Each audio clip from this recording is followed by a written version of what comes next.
हैं बहुत शांत हैं, अच्छे वाले हैं। क्योंकि अधिकतर कथाओं में जिस दिन शिव जी का विवाह होता है उस दिन माइक में कहीं से चों की आवाज आएगी, कहीं माइक सीटी मारेगा, कहीं कुछ होगा, कहीं कुछ होगा, कभी लाइट बंद हो जाएगी।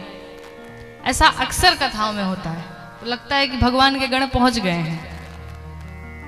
लेकिन यहां वाले अच्छे हैं लग रहा है। कल भगवान शिव का मां पार्वती के संग में विवाह संपन्न हुआ।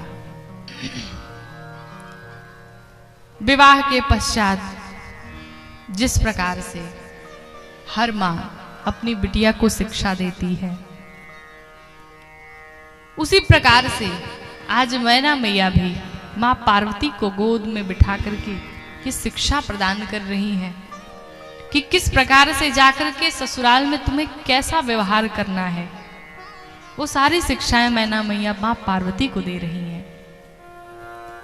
मैना मैया मां पार्वती को समझाती हैं, कहती हैं, पार्वती मैं जानती हूं आप जगत की जगदम्बा हैं, जननी है, पूरे संसार की मां है, लेकिन इस जन्म में मैं ही आपकी मां हूं और आपकी मां होने के नाते मैं आपको थोड़ी शिक्षा देना चाहूंगी।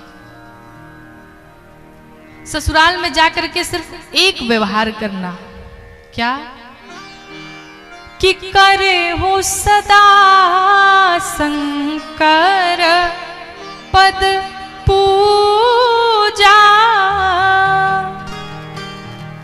और नारी धर्म पति देव न दूजा।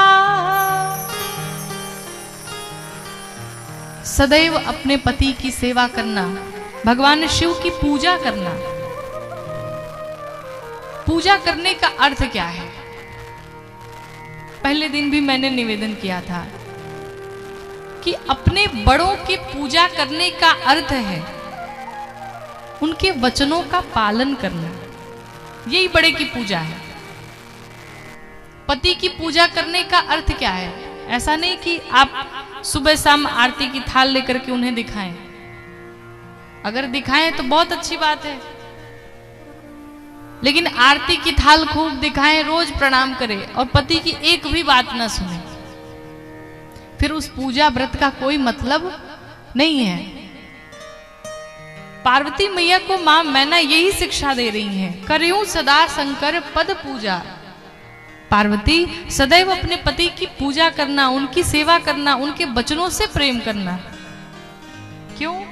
क्योंकि पार्वती आपने जो पूर्व जन्म में गलती की थी, जब मां सती के रूप में पार्वती मैया थी, आपने कथाओं में श्रवण किया कि मां सती ने भगवान शिव की बात नहीं मानी और भगवान राम की परीक्षा लेने के लिए चल पड़ी।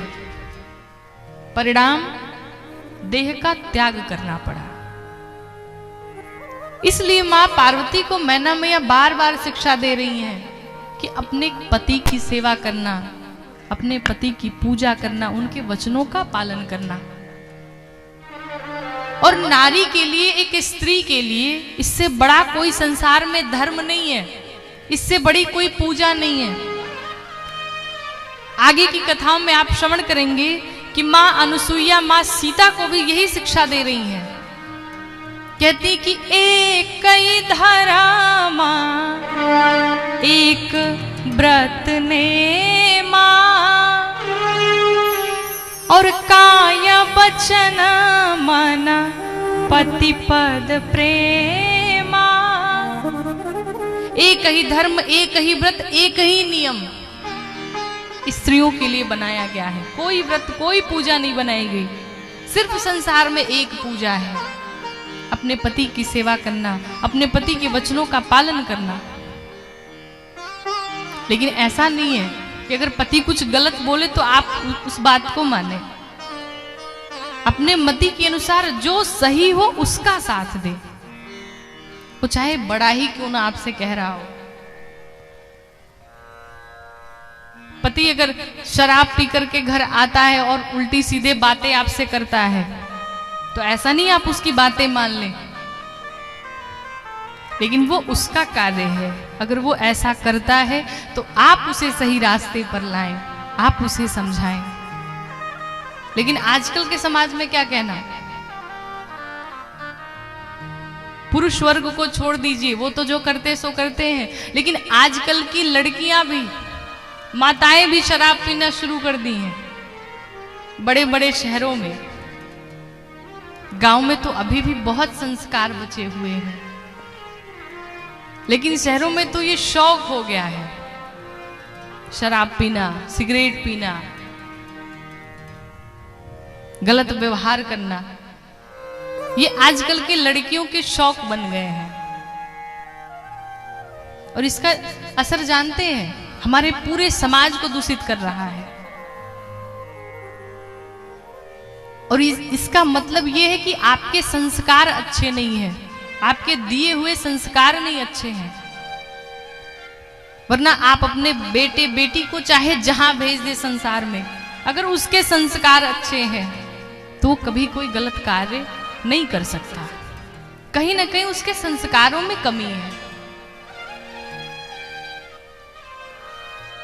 कहने का अर्थ है, आपका जो धर्म है आप अपने धर्म का निर्वाह करिए। सामने वाला क्या कर रहा है आपको उससे मतलब नहीं होना चाहिए।